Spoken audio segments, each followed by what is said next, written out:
It is Wednesday night, and you know what that means. Tell them, Canada Dry. It's time for Dynamite After Dark. Intern, hit the music. Stupid interns.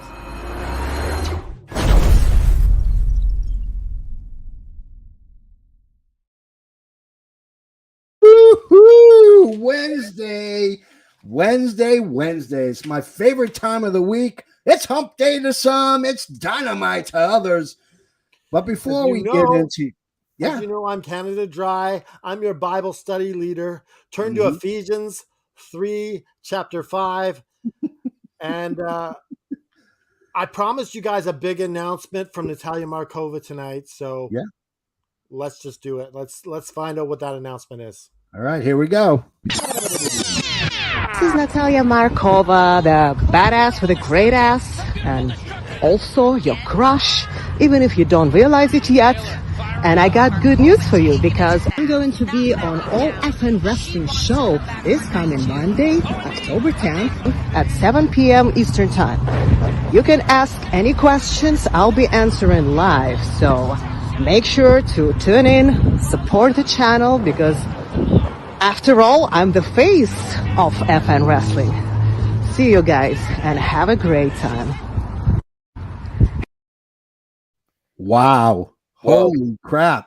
That deserves one thing, and that is this. Woo! All right. You didn't hit anything. Yeah. I heard it. There we go. We go. So quiet. That's why. You gotta turn it up. It's kind of a half woo at first. That was a ooh at first. It was a ooh, yeah. It was a ooh. That's my new catchphrase now on AFW is going to be. You know what that deserves? That's awesome. Deserves that. Oh. So Monday we have Natalia Markova, face of FN Wrestling. She's going to appear. We're going to ask questions. We're going to open it up to the fans. Fans can ask questions. We are going to pump this like on crazy on social media. So if you don't tune in on Wednesday or on Monday, what the hell is wrong with you? What are you doing that's so damn important? That's what I want to know. So we will have our regular show on Sunday. We'll be doing it on Monday instead because it's a little bit special. Yeah, it's a special occasion. I might even wear a tie or something. I don't know. Well, I'm wearing my Markova shirt, that's for sure. Oh, yeah. I need to get one. Yeah, you need to get your hands on one. Yeah, I need to get my hands on one. All right, so let's get to Dynamite. First match. We don't even wait. There was no shenanigans. There was no this or that. Hey, what's up, Rob? It was MJF versus Wheeler Yuta. It was MJF, Maxwell, Jacob Friedman celebrating Yom Kippur for those who are Jewish like me. Happy Yom Kippur. Happy New Year's to all of my Jewish friends and family. MJF looking lean, fasting, obviously. They made mention that he was fasting. He hasn't wrestled in 129 days. That I was befuddled. Like it was that long. 129 days he did not wrestle. Regal is gold on the mic. I love the fact that he consistently kept saying, I did not take liberties with anybody that was not a combatant. I didn't take liberties with you, Tony Schiavone. Only for those in the ring. I thought that was absolutely gold. MJF doing the flare strut. Obviously, they steered away from calling it the flare strut. MJF is in great shape. I think he's in better shape now than he was at the beginning of his 129-day hiatus. Yuta's suplexes on key. And if you can get the suplex machine Taz to pay you a compliment, that's huge. You know you're good when Taz is going to go ahead and talk about how awesome your suplexes are. So Canada Dry, you go first. Your thoughts on the MJF and Wheels Yuta match? I enjoyed this match quite a bit. I thought the pinning was a bit much. Yeah, that was kind of silly. Just I don't like it when they do that for like 20 seconds, 30 Yeah. seconds, half a minute, however long it was. Yeah. But overall, it was a great match. Everything was. You knew there was no doubt who was going to win that match. There was no, you knew MJF was going to win the match, and you knew that Wheeler Yuta was going to put on a good show doing it. Yeah, absolutely. Mr. Isaacs, your thoughts on the MJF and Wheels match? I really enjoyed this match. I thought it was really good. MJF looks amazing. Oh, yeah. I mean, he is jacked up. I'm loving the look. Thank you, Joseph Graham. I'm glad you like my t-shirt. But yeah, and I agree about Wheeler Yuta with the suplexes too. Like, that's one thing I noticed about him. Like, I love when he hits like a German suplex. It looks so smooth when he does. Yeah. I would like to see Yuta put on some muscle mass because I think that would do him a lot of good. Oh, yeah.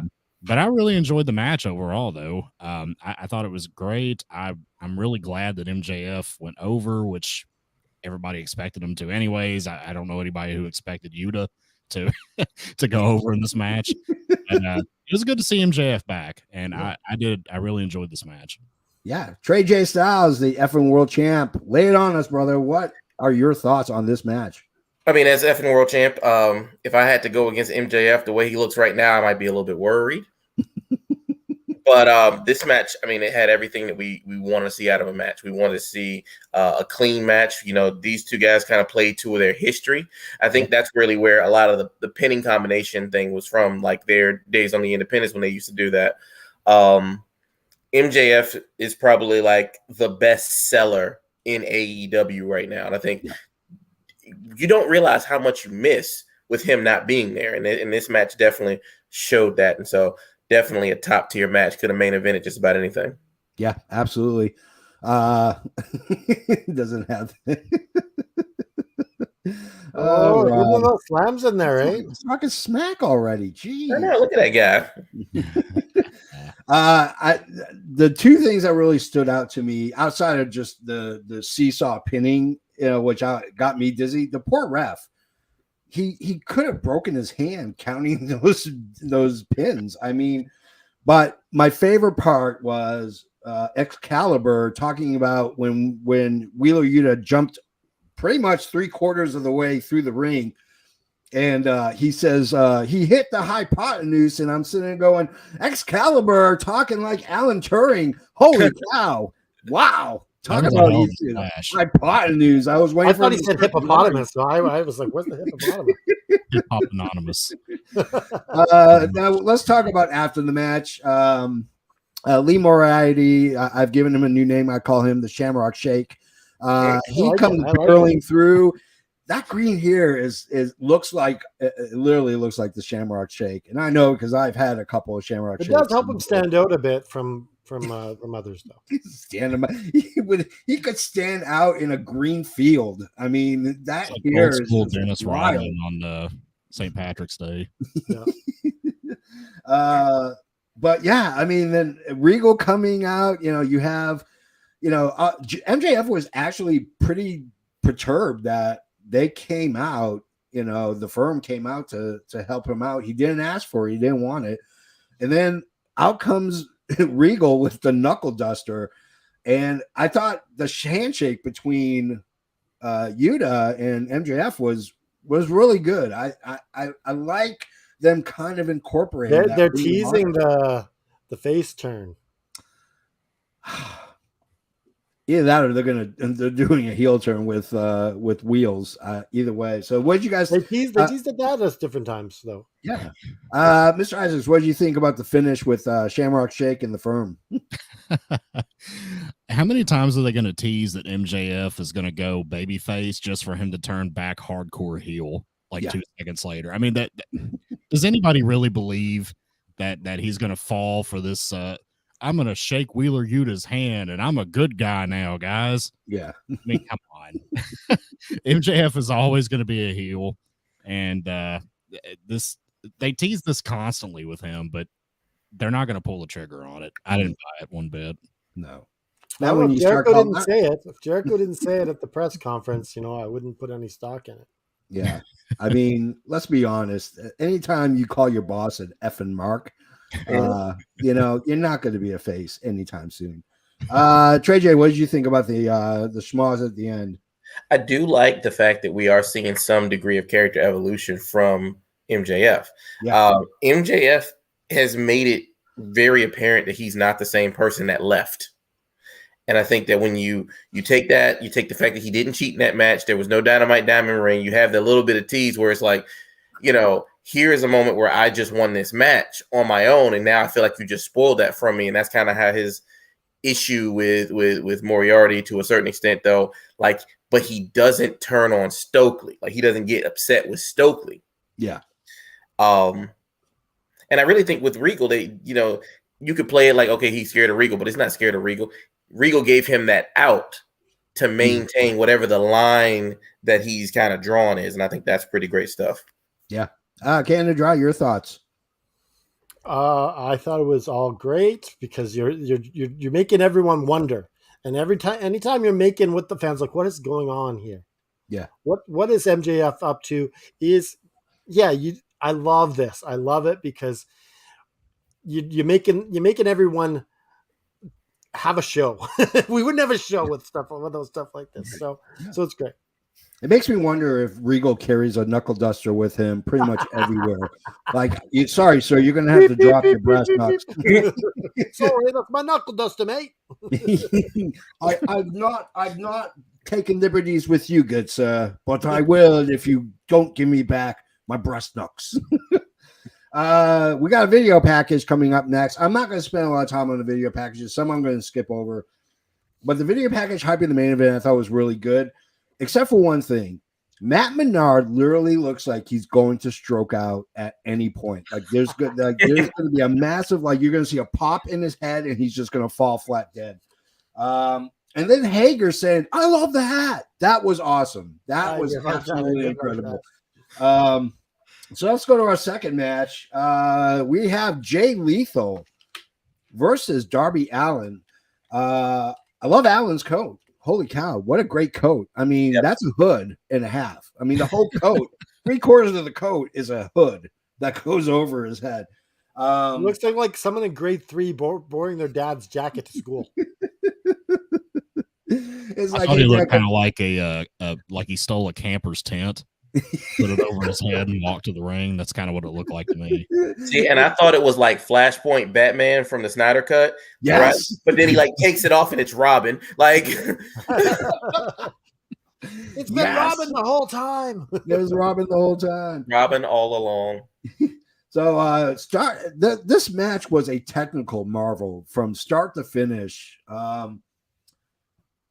It was absolutely amazing to see Allen wrestle not carelessly and with reckless abandonment. Him and Jay Lethal wrestled an amazing technical match, which, you know, let's be honest. I mean, that Jay Lethal has always been that way, and it's good to see him kind of kick that back into gear and kind of bring back the old Jay Lethal. Great Code Red. Last Supper is just freaking, I don't know how he does it, but he almost botched this one though, honestly. Yeah, I mean, it literally it still looked good. That's the crazy part. He almost botched it and it still looked good. Yeah. And man, it is just absolutely incredible. So Trey J, your thoughts on the Lethal Allen match? So I love the fact that Jay Lethal almost seems like he was brought in to put all the pillars over, and he's wrestled a different match with each one. Yes. And it's like if you didn't have the chance to really see Jay Lethal in his like full prime, it's like he is giving us that little by little in these matches. And I feel like if they're continuing this, then it's going to lead to a babyface turn where he eventually faces MJF, and then he'll have like completed the set. Yeah. This match, though, it did have the seesaw pin thing, and I didn't like. Now, I didn't like it in this match. Yeah, it but was less in this match, though. It was more complicated in this match. It was definitely more complicated, but it lasted longer in this match. Yeah. But like everything else about this was a match where Darby impressed me. And sometimes that's not like always the case. It's always, I'm just gonna run into this brick wall or something. It's just like, no, this right here was what we've always kind of wanted to see from Darby. Yeah. And he gave it to us. And Jay Lethal was a perfect opponent for this. Yeah. Mr. Isaacs, your thoughts on the match? Yeah, I agree. This was a Ring of Honor style match. Yeah. And it's unusual to see Darby Allin do that, but it was very refreshing. I enjoyed seeing this technical side of Darby Allin where he's not just, like Trey J said, slinging himself against a wall or something like that to actually show that he has some technical skill. I mean, this was a really good match. I enjoyed it. I was kind of expecting the typical ending of Singh and Dutt come out and attack him, and then Sting comes out for the save. I kind of figured that's like the ending of like every Darby Allin match for the past like 6 months. Yep. I was surprised it didn't happen, but this was a really good match. I enjoyed it, and I like seeing another side of Darby. Yeah. Oh, Canada Dry, what are your thoughts on this match? Such a great match. I especially enjoyed the ending. Yeah. Seeing the torment in his face, like, should I shake the hand? Very much looked like Macho Man when he was doing that. Yeah. The grimace on his face as he's shaking the hand. Yeah. I would love nothing more than him to go full out Macho Man. Just bring back the old school TNA gimmick from totally. Yes. He's got the pop and circumstance in his theme still. Yeah. I would love to see him full on. I love it.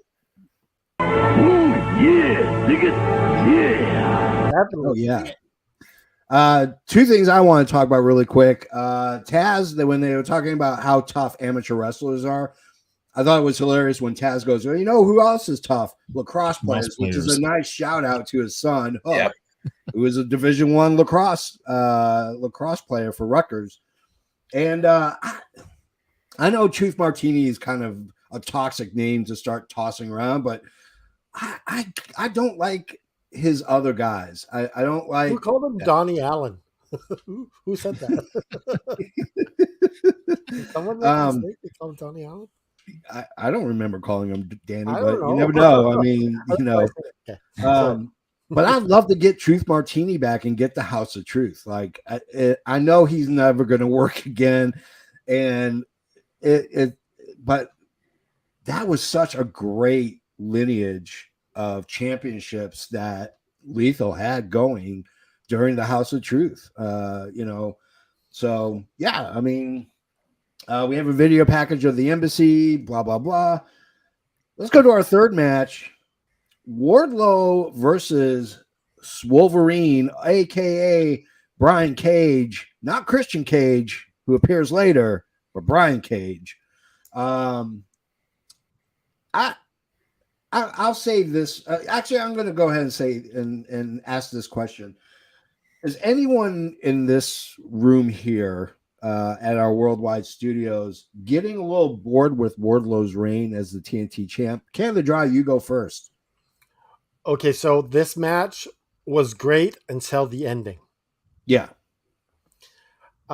You needed some peril for Wardlow. Yeah.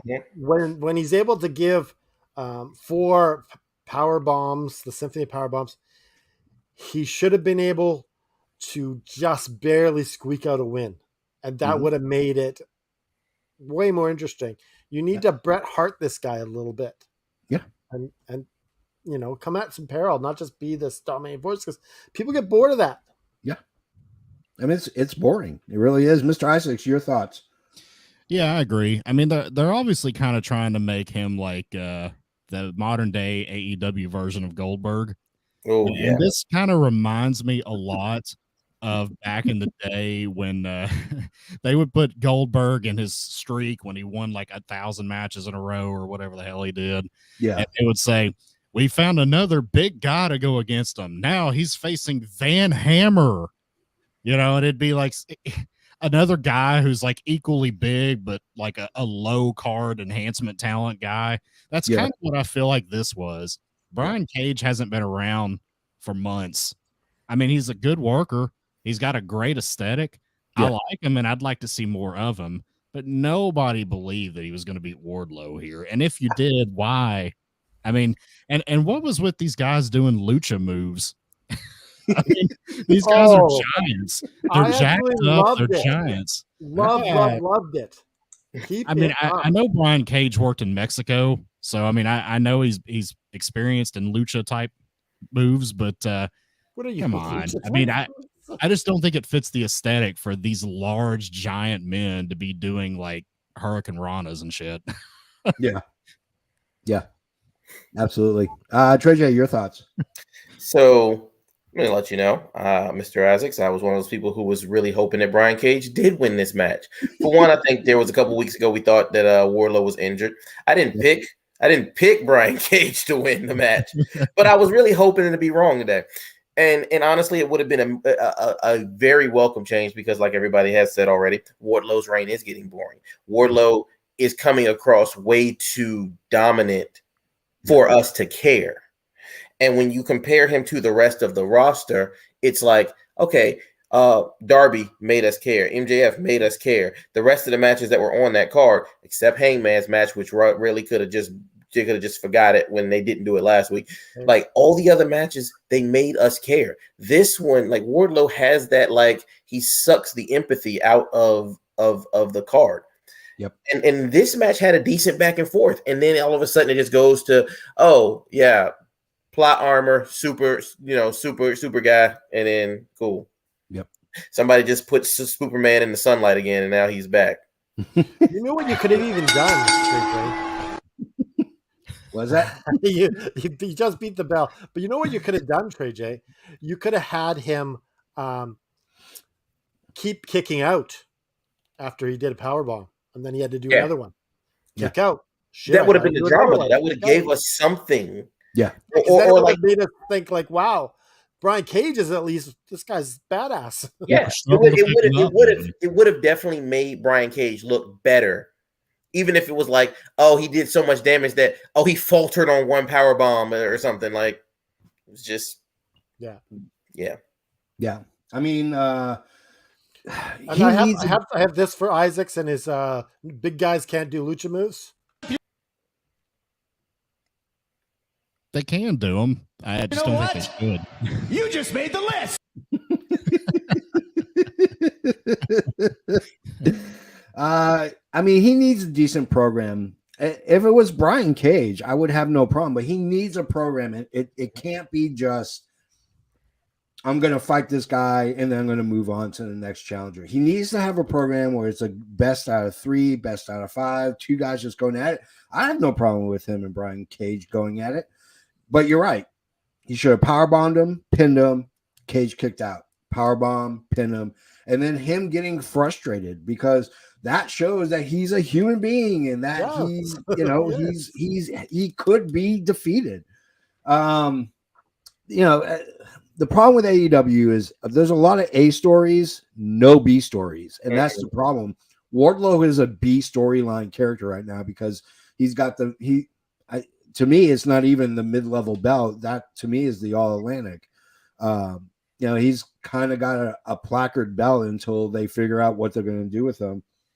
Am I the only one who is doing the count from Sesame Street every time he did a power bomb? 4 power bombs. Okay, well, I was the only one that was doing it. But let's talk about the end. The embassy comes out, and of course, there's a big schmoz.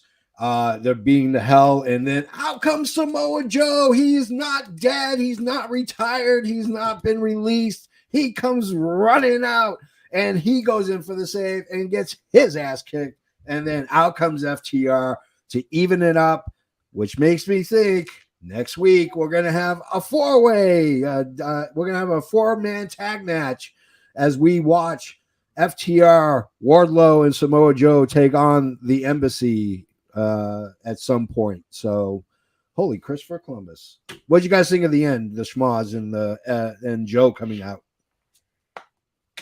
So I'm gonna say I don't know if like the gates of agony got their wires crossed, but like there was some real shoving on that whole, like them guys didn't go down off the apron. FTR thought they were gonna go down off the apron because what was going on. I noticed that looked like it got serious for a quick second because dude kicked Nana in the face. Yeah. And that was weird. That was a little weird. And I'm almost expecting like the the Battle of the Belts to be a real heavy hitting affair now. Yeah. Some receipts must be paid. Definitely. Also, nobody's getting a black eye out of this. Also, it's like now the embassy seems like they need another guy because I mean, what is Samoa Joe supposed to fight Nana? Because this is a horribly mismatched group now. And you know what it's for? It's just to build up FTR versus Gates of Agony. That's all it is. Yeah. And you got Samoa Joe didn't need to be there. No.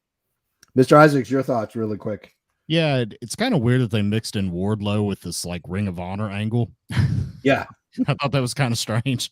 But yeah, I mean, this is clearly building up a Ring of Honor tag team match. Yeah.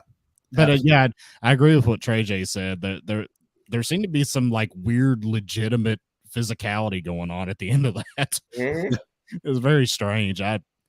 With everything we hear going on backstage and everything, that's I'm not surprised. It's like Florida. It's completely lawless.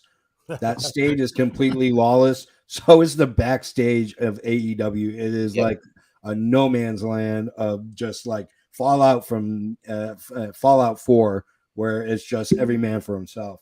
They gonna catch the wrong one, and Sammy Guevara gonna end up in some pieces. Yeah. Andrade would whoop his ass if they get a real fight. I mean, come on. So let's get to our next match. What's better than a girl-on-girl match? A tag team match. 2 girls on 2 girls. No, let's go for the trio. That's right. We have the trios. We had Willow, we had Toni Storm, and we had Athena. Like she, which will explain why I didn't remember. We'll get into that real quick. Versus Deeb, versus Penelope Ford, versus Jamie Hayter. Soraya comes out and kind of introduces the ladies by just escorting them in the direction. Let's backtrack here because DMD just said that the doctors have not cleared Soraya, so she's trying to stir up trouble before this.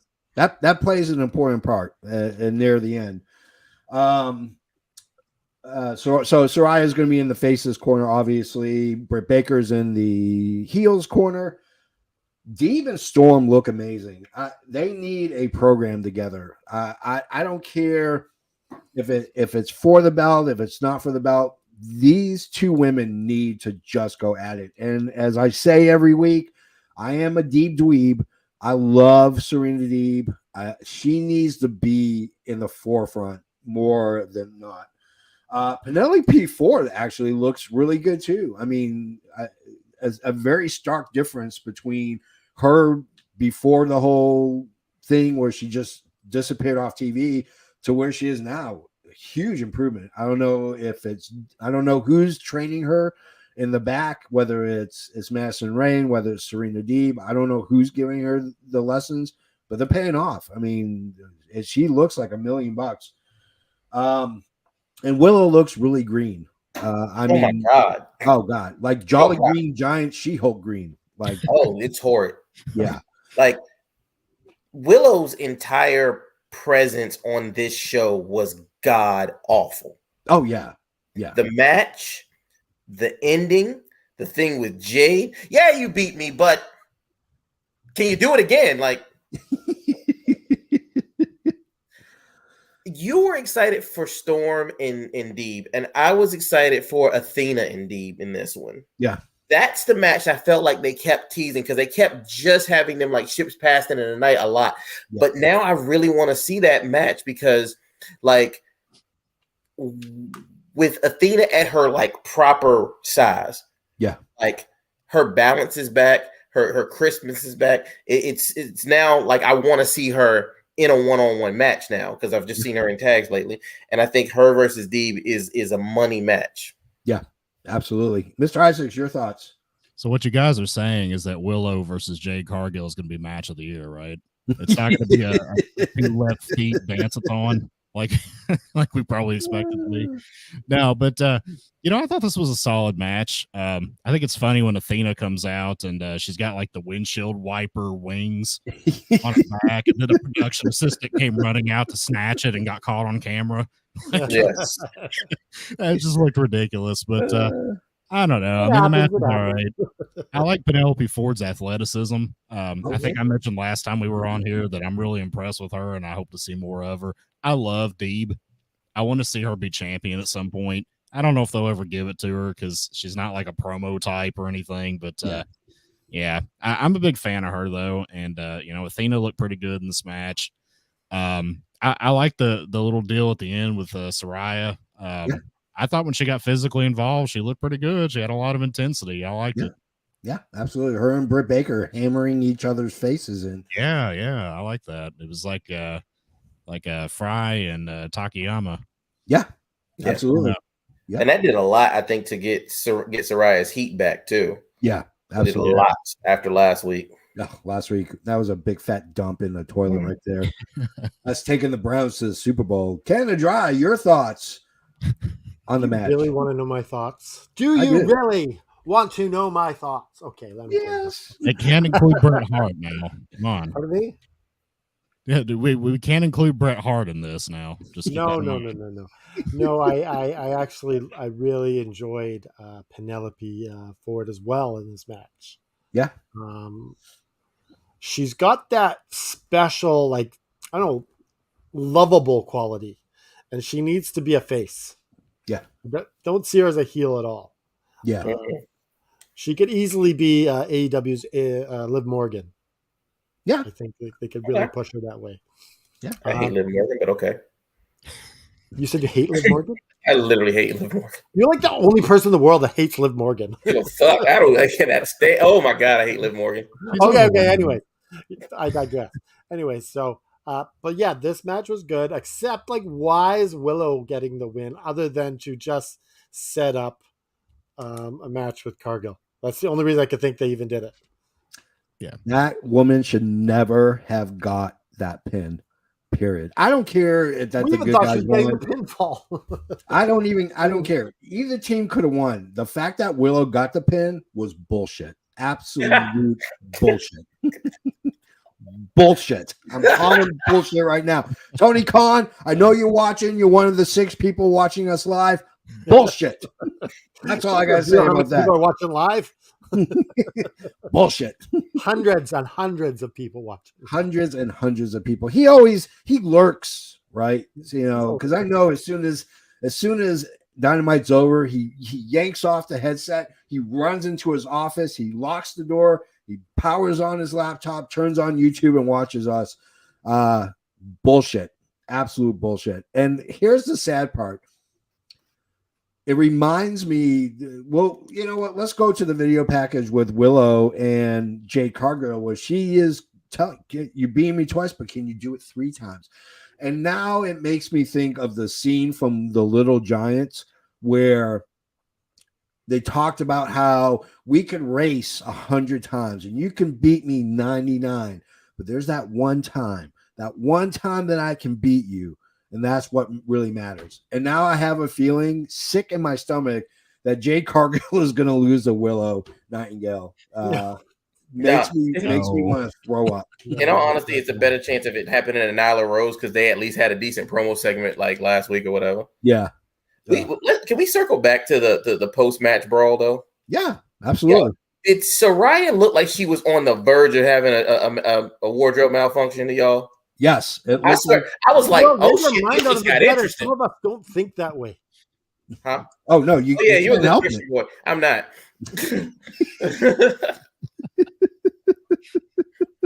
The Bible study, damn it. Yeah, all I got to say to that is this. It literally looked like they were going to bust out of her top. Bruh, I'm like, she is the true trios champion. Yeah. All right, I'm going to hell for that. I'll take it. You got like a zonk or something for me for that one? Because I'll take it. You know what? You just made the list. Oh no! Oh, here we go. Oh no! Oh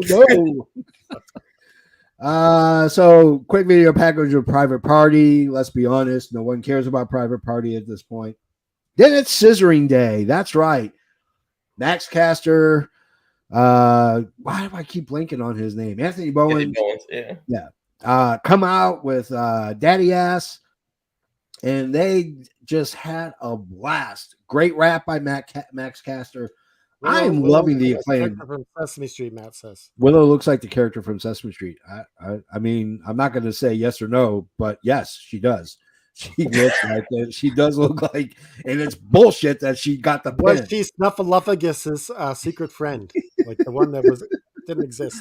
Snuffleupagus is not real. He's an imaginary friend. Wait, Snuffleupagus was Big Bird's imaginary friend. That's right. Yes, that's right. Yeah. You know, nobody saw Snuffleupagus except for they thought Big Bird was had a lying problem. Yeah, Big Bird was doing La Coca Nostra in the back room. I'm loving the Acclaim every week. When they first started, I was not a fan. I just did not understand it. I didn't understand why they were getting that hype. And I think as they grew better together as a team, that's when it clicked for me. When they started really showcasing, where it wasn't just two guys I would throw in the ring and said, hey, you guys are going to be a tag team this week. Now that they are clicking and they are playing off each other's their positives and their pluses and their minuses, they look absolutely freaking fantastic. Of course, Swerve comes in, big surprise. The big surprise coming out of this though is Swerve is taking on Daddy Ass. So this should be interesting. Canada Dry, you go first. Your thoughts on Scissoring Day? I love that big gold scissor. I want one of those. I want a big gold scissor. Consider it done. I'm sending you one. Yeah, if that happens, I'll be shocked as hell. But but yeah, I loved. You know what? I want to give props to Swerve Strickland because he did a great promo there. Oh yeah, like he stood like he had a bad one last time, and he made amends, and he did really good in that promo, and it was just a fun little segment. Yeah, it was to push it forward and push the narrative a little bit forward for the upcoming rematch, I would imagine. Mr. Isaacs, your thoughts on the Scissoring Day? It's funny. It's going to get a little long in the tooth pretty quick, in my opinion. They're going to wear this out. In a couple of weeks, people are going to be sick of it. But I do think this is funny, though. I think this was entertaining. I think Bowens went on a little too long, to be honest with you. Yeah. Swerve came out. He cut a great heel promo. I was really impressed with that. That's probably my favorite promo I've heard of him as a heel. Yeah. Smart Mark Sterling coming out. That was just weird, unnecessary. Didn't make sense. Well, they need to scissor him, kick him in the nuts. Yeah. It's just it was weird, but yeah, that's pretty much all I have to say about it. All right, Trey J, your thoughts? This to me, going into before this show started, this to me was like, this is going to be AEW's "This Is Your Life" segment. I knew it, I felt it, and I don't think it delivered. I mean, it was funny, but I don't think it delivered to what it could have been. I mean, you promoted this like it was going to be like a quarter-hour segment in and of itself. Yeah, and like this could have been better, but I think what it is, they let it go to improv.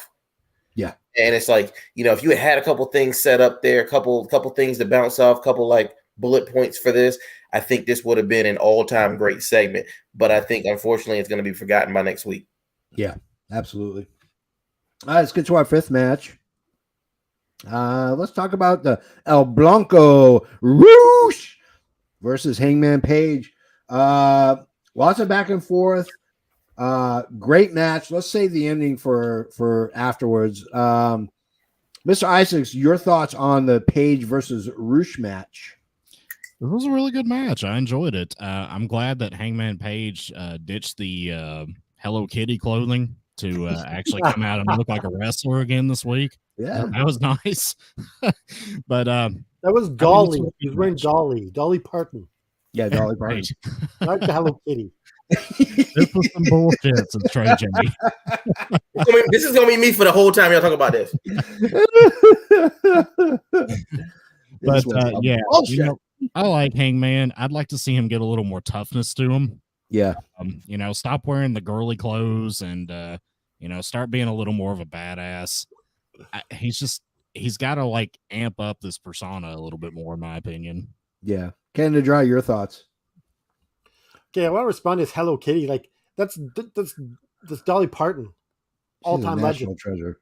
National treasure. I'm well aware. Hollywood is going to find out about this, and she's gonna I don't know what she's gonna do, but Listen, she's gonna do Canada something. Dry, I've been to Dollywood numerous times. Okay, she's well aware of Mr. Isaacs. No, we're talking about Rebecca. Her name is Dollywood. She's a big fan. Huge fan. Anyway, so I thought this was. I thought he was talking about Rebecca, and I was like, "This shit just got real." Like, oh, I thought you were saying I've been to Dollywood. yeah, and I was just like, oh. Dollywood theme park, the real one in Pigeon Forge, Tennessee. I've been there. So. Yeah, I've been there too. It's quite the show. This match was all right. It wasn't horrible, but you knew Hangman was winning it, and yeah, there was no doubt. Yeah. Oh, Trey J, what are your thoughts on this? This was some bullshit. One, this match Like should to have happened. elaborate? This match should have happened last week when it actually had some heat. Yeah. The biggest problem was the no selling by Hangman throughout this entire match. And I think that's been one of the biggest problems of him. And that's what takes people out of his matches so much. Like, it's one thing to have a burst of energy, but to have a burst of energy and then immediately go into your finish, like, it irritates me. Yeah. Because it's like everything that he does just feels unearned. And then the private party thing was really weird, even though it kind of tangentially connected to what happened earlier. And then Mox coming out to run off private party. Whoa, we're not talking about that yet. Okay, cool. Yeah, we'll save the Mox. Yeah. Yeah. Well, Yeah.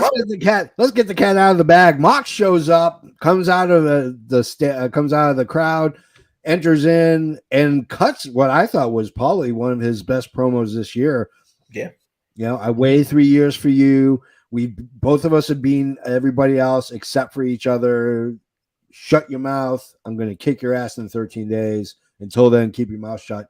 Trey J, what are your thoughts on the Mox promo? I swear to God, I think these motherfuckers are gonna kiss every time they come in face to face, like every single time. But like outside of that, like you're right, that was a great promo by Mox, and for me to give Mox a compliment, it has to be great because me and Canada Dry is like one of the few things we agree on constantly. But yeah, that whole like we should fight right now thing is getting old. Yeah. I hate when wrestlers do that. No, you already have a date, okay? Like. Go with it. We and stole then paper for this thing, damn it. who cares? You know what I'm saying? Like that part is crazy to me. And then the part about keep your mouth shut really seems like a backstage, like one of those like nods to what happened in backstage. Like that was like a shoot comment to me. Yeah. You know. Yeah, absolutely. Mr. Isaacs, what are your thoughts on the Mox? I like the promo. I think this is probably my favorite promo of his since he's been in AEW because honestly, I don't usually like his promos. Yeah. I usually think they're kind of nonsensical and rambling and just, I'm going to make you spill blood and I'm going to eat your bones and out. It's usually just nonsensical, like fake tough guy talk. But I actually enjoyed this promo. I thought it was good. I kind of agree with Trey here. I don't like we don't have to wait. We can do this shit right now. And then like they just don't do it. I mean, that happens all the time. It's one of the most overused tropes in professional wrestling. Yeah. But you know what? I don't mean to cut you off. I really don't. But do you know why it pissed me off this time? Because nobody thinks Hangman can win this match. No. And just because you want to fight right now did not do anything for that. And I hate the fact that this segment did nothing to build Hangman as a credible challenger. Right. Yeah, Mox is going over here. I don't think anybody thinks otherwise. Yeah. Yeah. Absolutely. Canada Dry, your thoughts really quick. I absolutely was focused on the end of this, the very last where they even bleeped out Moxley. Yeah, they did. And he says he's talking about young kids. Yeah. So like it was more than just like keep your mouth shut. He's like, listen, young kid, and all the other young kids. Yeah. Listen to what us vets have to say. Mm-hmm. It was this. It was cool. So you kind of, I don't know if Hangman was acting, but he looked like he was pissed.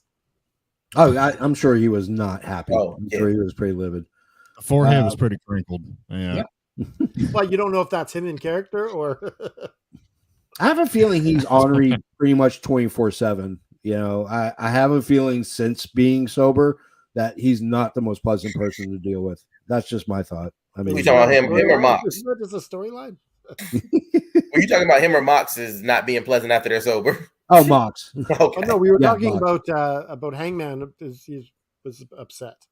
I like drinking Hangman more than I like Halloween dress up cowboy Hangman Page. Like he should stumble, like seriously, like have him stumble into the ring, go, hey, don't hit me, adult beverage over here. Yeah, that would be fun if they had to call off a couple of his matches because he was too drunk. Yeah, you can't wrestle. They should have done like what they did with Scott Hall when he came out and puked on Eric Bischoff. Oh yeah. Have him throw up on Tony Khan. That would be the best. Got an adult beverage here, man. All right, let's get to our next match. Match number 6, Luchasaurus versus mystery opponent who happens to be Fuego del Sol. I have a feeling Fuego del Sol is the new Rey Mysterio from WCW. Anything short of using him as a lawn dart into the side of a tractor trailer is a sin. They should be tossing this guy around like he's a freaking ragdoll. This was a squish match, ladies and gentlemen. It was a squish match. I think it lasted 20 seconds, if I'm not mistaken, maybe 30. Canada Dry, really quickly, your thoughts on the squish match? Hold on, I gotta read this from a noob. He's gonna puke. He's gonna puke. He's gonna puke. That puke. Oh, draws. Such a shame. Career cut short. Great little segment. Big Luchasaurus fan. Loved the whole thing. Yeah. It's good that they set up their match for home country of Canada. Me and Cage, Yep. Canadians here. Yeah. Mr. Isaacs, your thoughts? Yeah, as soon as I saw a little masked man half his size, it's like, yeah, we know what's going to happen here. Yeah. No big surprises. Absolutely. That Luchasaurus versus mystery opponent was going to be some little enhancement talent that was going to last less than a minute. Yeah. That's what I expected. Yeah. Oh, Mr. Trey J Styles, your thoughts? Love the. Oh, Yeah, he's oh yeah, we did. I love the presentation of Luchasaurus right now. Like I feel like this is something that maybe a year ago I would have never believed even possible. Like the amount of credibility this guy is going to have, regardless of what happens next week, is insane. Like it's off the charts. The new entrance, the darkness, the red, just the even the squash matches. And can we get to the Jungle Boy part real quick? Sure, go ahead. The chair shot was perfect. Yep, absolutely. Oh my gosh! Like when it comes to like how to hit a big man, that was on fire to me. Like I loved it. The fact that he went out through the ropes, but still landed on his feet was just like, see, this is what I'm talking about. Like I used to hate when they used to hit people and they flip over the top rope. I hated that. But that was like chef's kiss. Yeah. And, if you're going to hit someone with a chair, put some stank on it at least. That's the key. I think that's how you should do squish matches. You should be doing it to promote something a little bit other than what's going on. Yeah. Okay. Yeah. So let's get to Willow challenges Jade. We covered that really quickly. Let's get to the main event. It's Jericho and Guevara, Les Sex Gods versus Garcia and Danielson. Jericho shook hands at the beginning of the match. I was very shocked, very surprised. How honorable of Jericho to do that. Jericho's honorable man. But you know what? Let's quickly interrupt you. They were shaking hands all over this episode. They were trying to Ring of Honor. This was like Ring of Honor tonight, pretty much. Yeah. I think it's going to be slowly incorporated into a lot of AEW stuff. Garcia played the wrestler perfectly. So Danielson, Jericho, and Guevara played the sports entertainers. I'll get into my thoughts on Sammy Guevara. Great back and forth. Love the dichotomy between the two teams. I think they played off very well, very yin yang. I love that Jericho has Aubrey Edwards reffing all his matches. Like he feels that comfortable with her in the ring, running the show, so to speak, that I love it. I love that she is his referee. Yeah, I mean, everything about this match was beautiful. But man, when Garcia locks in that sharpshooter, it's the sharpshooter. Unless Sting does it, then it's the Scorpion Deathlock. He locks that in with such pain and precision. It is so beautiful. Like, so many people half-ass that move. And when he locks it in, it literally looks like he's going to break a tibia or a fibula. He Like, looks as good as Brett or Owen doing it, as far as I'm concerned. Oh, yeah. Oh, yeah. I mean, he is amazing. So, Mr. Isaacs, your thoughts on the main event? I thought it was all right. It was a solid match. I didn't have any real strong opinions about it one way or the other. We've got this young up-and-comer named Chris Jericho as the Ring of Honor champion. Yeah. But, I think that they're doing this as a tactic to try to market Ring of Honor for a television deal and say, well, we've got WWE legend Chris Jericho as Ring of Honor World Champion. Yeah. So the second you sign it, you're putting the belt on someone else. Yeah. And as soon as they actually get a television deal, they'll put it back on. But it was a solid match. Of course, Jericho goes over. That's about 80 to 85% of all his matches these days. So pretty much all I have to say about it. Trey J, your thoughts? Daniel Garcia is amazing. They did the right thing by spotlighting him. I think, though, where they failed at here was Sammy. Like, Sammy was the weak link in this entire match. Like, I would love to see the point where if you're building not just towards Jericho, but also towards like the young guy, have Daniel Garcia and Sammy Guevara. But I don't think Sammy can keep up with Daniel. Like, I think that he is so, like, not just technically outmatched. I think he is power outmatched, speed outmatched, everything. The only thing Sammy can do better than Daniel Garcia is fly. Yeah. And that was not really like hugely on display here, but it was a great match. In my opinion, the Jericho drama is perfect. Yeah. And, by taking Danielson out of the match, we didn't spoil too much for next week. Absolutely. Yeah. Canada Dry, your thoughts? I absolutely love Sammy in this match. Yeah. I love some of his high-flying moves. That when he's on the top rope and they're about to slam him and he flips over, that was friggin' awesome. Yeah. I think this was a great match. And you guys notice that Jericho is main evented 3 weeks in a row? Yep. Absolutely. They're leaning hard on him right now. And he's pretty much putting the company on his back. And, it's pretty awesome. I like the ending, having the championship belt. Boom! He got his comeuppance, that's for sure, for turning his back on Jericho. Yeah. I was really shocked. I was expecting a Garcia turn. Obviously, I think they're going to save that for later. I'm not a fan of Guevara. I'm kind of sick and tired of his shenanigans, both in and out of the ring. I mean, you want to get into a bitch fight with Andrade.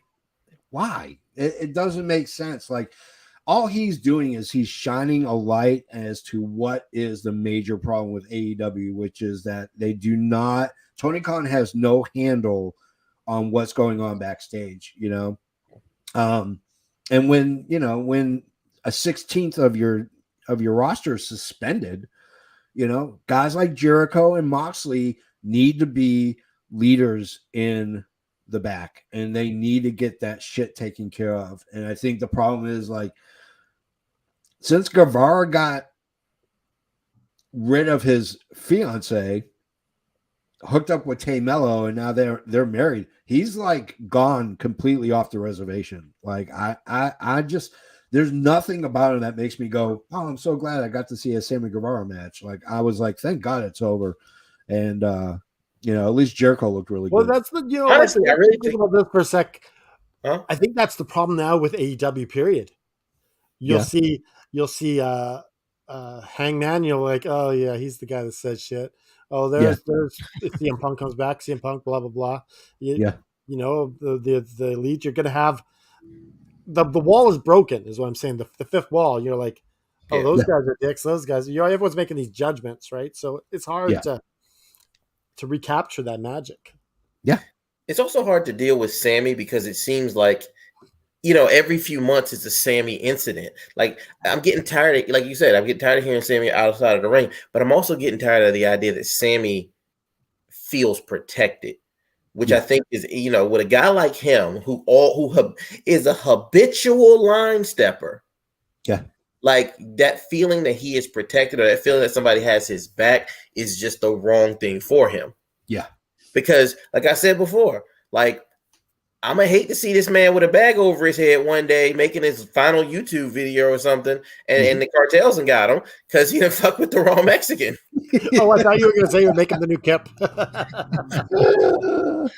He's gonna end up with a headless body hanging off an overpass. Whoa. Let's get it short of that. Whoa. I'm just saying. That got That's dark how the fast. cartel works, yo. I was like, whoa. Yeah, but if you think about it, like, you got to remember, like, the brakes button. but you remember, like, Sin Cara used to carry a gun because he was afraid of Del Rio. Yeah. Like, and the what was it? The Andrade and Phantasma's family and Del Rio and all those, they are connected with a lot of, you know, stuff. So it's like you got to be careful. And of course, Rush's family is deep in there too. Yeah. Yeah, absolutely. I mean, it's no different than the stories you hear from the American wrestlers when they go to Japan, and their sponsors are Yakuza. And, you know, I mean, if there's an opportunity to make money in some way, shape, or form illegally, it's going to happen. And like Sammy's like telling Ty, like, just look, we got to get rid of these belts. Okay, we got to get rid of these AAA belts. Just mail them back. We are not going back to Mexico. You know, they can actually sabotage Sammy. All they got to do is, like, because they could just fish for antagonists. They could just say something like Andrade did. Yeah. And then Sammy's all of a sudden responding. Yeah. How do you just not keep your mouth shut? I mean, he's going to learn one way, hook or by crook. He's going to learn. he's going to learn either the easy way or the hard way. I'm expecting it to the others. Hey Tony, it's Sammy. The cartels got me. They got me working in this avocado field. I ain't coming to work tomorrow. Like,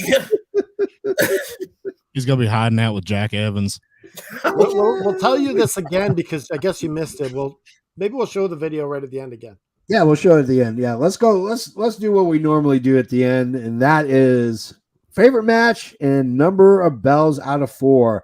Canada Dry, you go first. What was your favorite match and how many bells? I'll go last. Okay, Trey J, you're first. You go first. Yeah, I want to go first. Darby and Jay Lethal. Because it was so subversive. I expect MJF to be good. I think that's one of the things that MJF said before he actually left was that he has to go out there and be perfect, and he was. Yeah, he was better than excellent.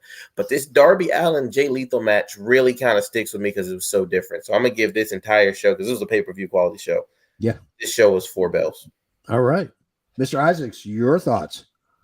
My favorite match was MJF and Yuta. Yeah. That was my favorite. And I would give the show overall 3 bells. Okay. Canada Dry. Oh, you want me to go and then you can go last? No, I'll go. Okay. I liked Wardlow and Brian Cage minus the ending. Yeah. Because I thought there was a lot like it showcased what Brian Cage can actually be. It showcased some different cool moves from Wardlow. Yeah. And so I really enjoyed seeing those 2 big guys flying around. And minus the ending, it was a great match.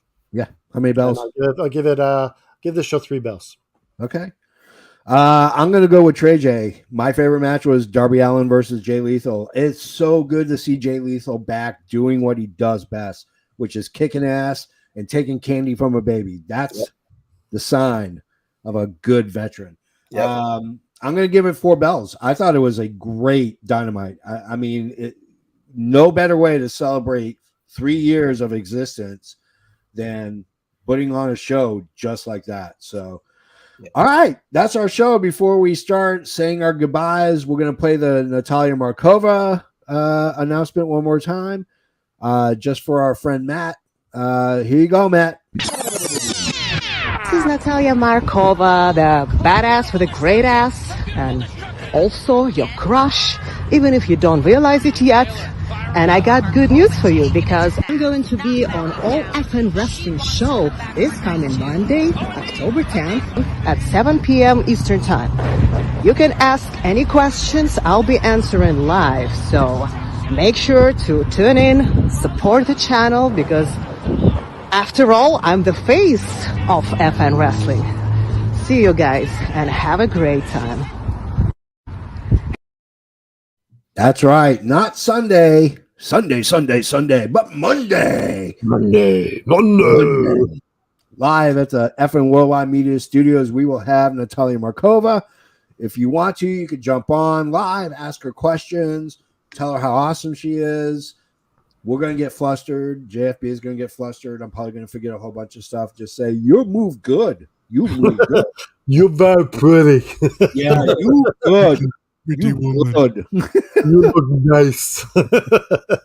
You're good and pretty. So that's our show. You can go to our website, fnwrestling.com, where you can find all our social media posts. We are now at the end of week 2. Next week is week 3 of AFW. If you want to join the Prediction League, you kind of want to, come on down, go to our website, fnwrestling.com. You can find the links there. Get connected with Benji or Dally, and they will go ahead and get you signed up and competing with the best. If you like our T-shirts, Canada Dry has one. The JFB doesn't. He's wearing the CM Punk shirt. You can reach and get all your merch at prowrestlingtees.com/FN Wrestling. If you like old school wrestling like Adrian Adonis, we run his shop too as well. prowrestlingtees.com/Adrian Adonis. And on behalf of Trey J Styles, Mr. Isaacs, I'm the JFB. And remember, just keep fighting.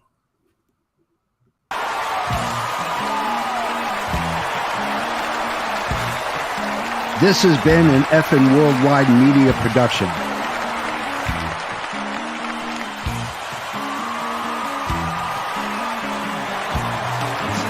You can find us on all social media platforms